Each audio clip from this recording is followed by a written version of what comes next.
मेरा नाम शमशाद, मैं प्रొద్దుటూరు से आए हूँ. స్త్రీలు ఇమామత్ చేయవచ్చా? ఒకవేళ చేయవచ్చు అంటే ఎలాంటి పరిస్థితిలో చేయవచ్చు? సోదరిమని ప్రశ్న అడుగుతున్నారు. ఆ ప్రశ్న ఏమిటంటే, స్త్రీలు ఇమామత్ నమాజ్ చేయించేటప్పుడు ఇమాం నాయకత్వాన్ని వహించవచ్చా అని అడిగారు. స్త్రీల కోసం ఇమామత్ చేయించవచ్చు, కానీ స్త్రీలు పురుషులకు ఇమామత్ చేయించకూడదు. ఎవరైనా ఒక స్త్రీ నమాజ్ చేస్తూ ఉంటే వెనక పురుషులు వరుసలో నిలబడి నమాజ్ చేస్తే వారి నమాజ్ అంగీకరించబడదు. కానీ పురుషులు నమాజ్ చేస్తుంటే వెనక స్త్రీలు వచ్చి నిలబడితే స్త్రీల నమాజ్ అంగీకరించబడుతుంది.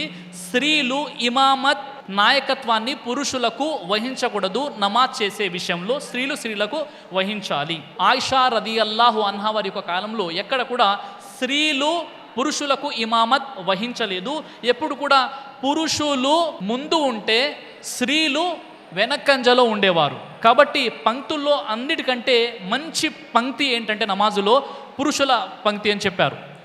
అదేవిధంగా పంక్తుల్లో మంచి పంక్తి చివరి పంక్తి స్త్రీలది ఉత్తమమైందని ప్రవక్త వారు చెప్పారు. కాబట్టి ఇమామత్ అనేది స్త్రీలు పురుషులకు చేయించకూడదు, పురుషులు స్త్రీలకు చేయించవచ్చు. మీ ప్రశ్నకు జవాబు దొరికిందని నేను ఆశిస్తున్నాను.